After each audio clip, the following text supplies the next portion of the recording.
On today's episode, we're checking out the Wampler Phenom. Phenomenal! Let's get into it.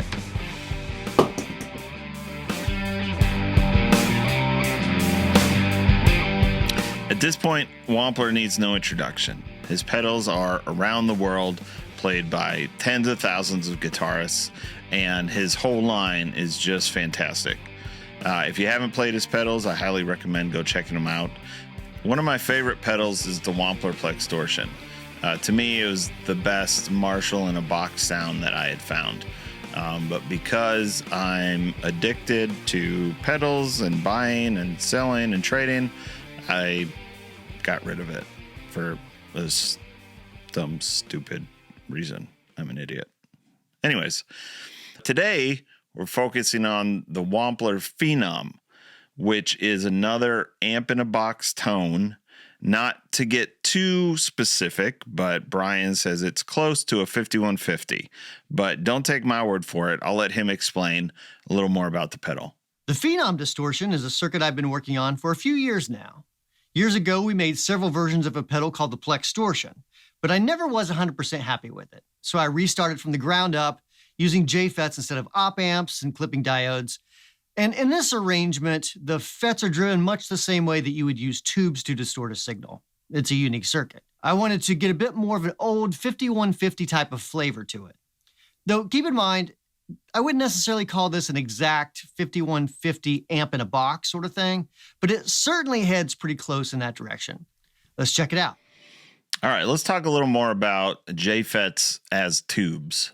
Here's a little diagram I whipped up. So this diagram here shows us on a schematic what a tube looks like and what a JFET looks like. Now, if you don't know, the tubes and JFETs are basically gain stages. They're amplifiers. And they take the signal, apply some power to it, and makes it louder, more or less.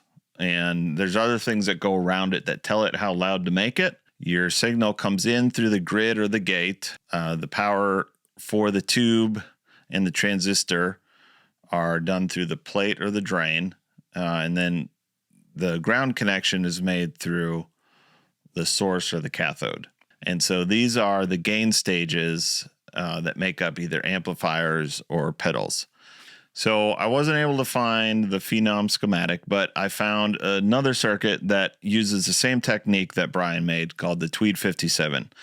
It's to model a 1957 Fender Tweed, and to get those really kind of raunchy tweed tones, he used JFET transistors in place of the tubes. So you can see here, transistor, transistor, transistor, transistor, right? So the signal comes in, power comes down, and then this sends it to ground.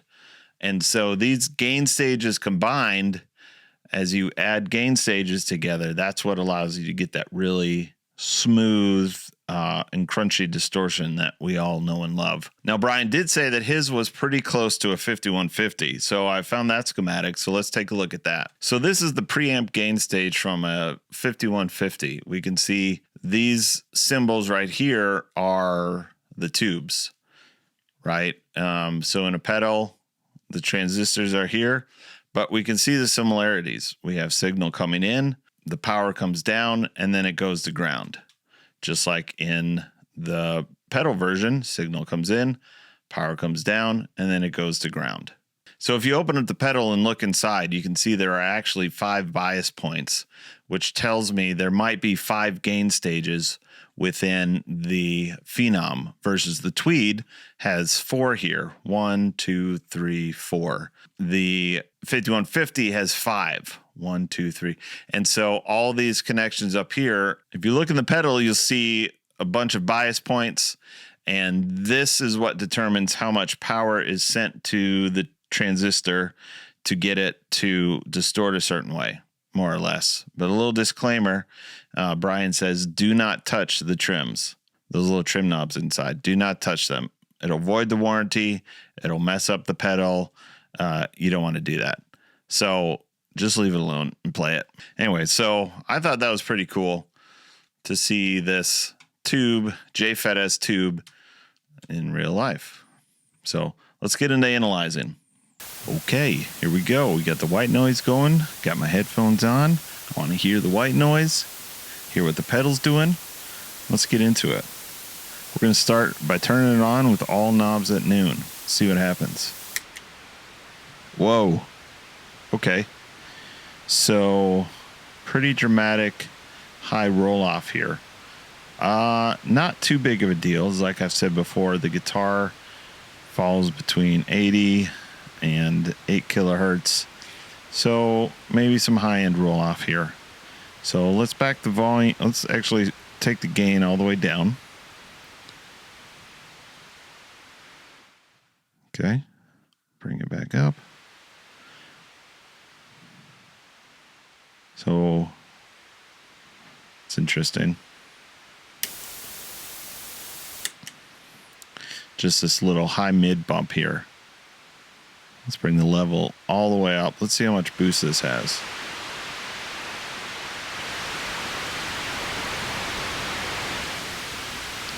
Okay, that's weird. So with gain at noon, it's a pretty good amount of boost. I mean, we're about negative 28 with these settings, and then it jumps up to negative 12. So that's about 16 dB. It's pretty crazy. All right, well, let's see what's going on with this gain knob. So we turn it all the way up. I think what it's doing is it's just, and it could be this white noise setting, but it's, I think with the gain all the way up like this, what we're seeing is the compression of the distortion, because that's really what distortion is. It's just like making the waveform into a 2x4. So there's zero dynamics. So that's an interesting response. So let's back it up to noon again. Bring the volume back down. So let's explore the EQ. Start with bass. Turn all the way down. Okay, you can hear that and you see it. So starts about 300 to roll off.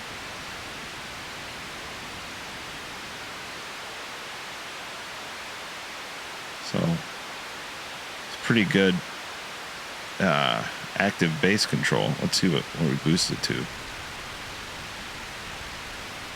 You can hear it getting kind of farty. We back it off, that character goes away.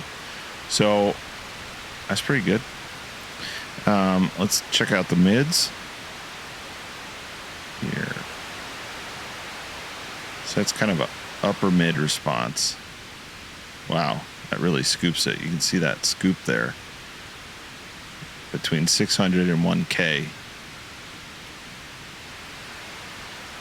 Back to noon. Yep.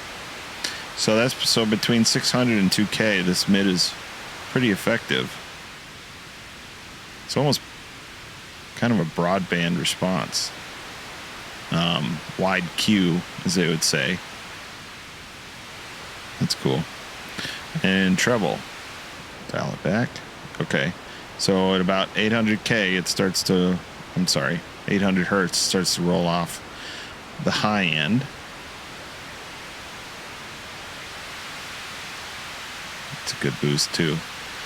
This is going to get you that attack that you're really looking for to make either your leads or your rhythm cut through. Give you that bite. Okay, that's cool. All right, let's take everything back to noon. Let's see what this switch does. Right now I have it on bright. Okay. And classic definitely dulls some of the highs. I'm not sure what it's doing. My guess would be that there's some sort of, the toggle's affecting maybe the treble knob and changing some parameters there. Or it's just its own thing that affects the top end. I'm going to bring the volume up so we can see what it's doing. Okay. All right, so it's kind of more gentle roll off, tames 2-3K area, maybe 1K. Yeah, that's interesting. You can make up for that in the treble control. Bring it back. So that might provide you a smoother response. If you have a guitar that's really bright, this may help you dial that in by going to classic and then bringing back some of the highs, which is kind of cool. So pretty versatile. Let's check out this gain thing again. It's crazy. We'll have to hear that in the actual playing demo, what's going on there, but it sounds like just a ton of compression gets applied. All right, and then let's just go all knobs in. All knobs full.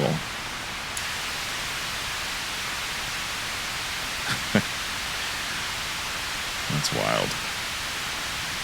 Scoops. That's what a scoop looks like. Pretty big scoop. You hear it. All right. There you go. Let's check this out with the guitar. All right, we got the 2 notes genome, rocking the Gemini blackface style amp. Here's the clean tone.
And that's the Wampler Phenom.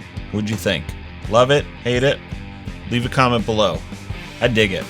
It's a low raucous, low raunchy, high gain. Totally nails that 5150 vibe, I think. Can't really remember the last time I played one. I think it was in 1995.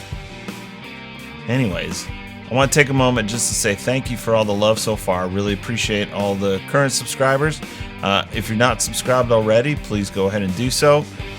Like the video. Stay tuned for more demos.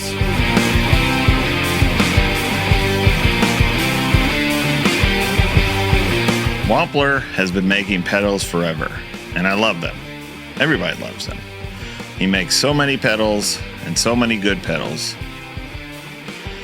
that I'm out of breath.